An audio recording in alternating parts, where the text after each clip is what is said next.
Hey guys, check out my 2006 Mercedes-Benz Vito. Let me tell you a short story. This summer I went on a 3,000-kilometer long road trip with this car across Europe.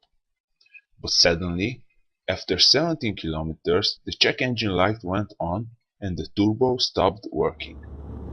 This is what happened next.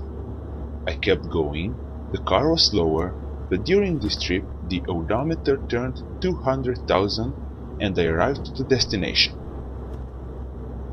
Pretty cool, huh? Comment below how many kilometers your car's odometer shows.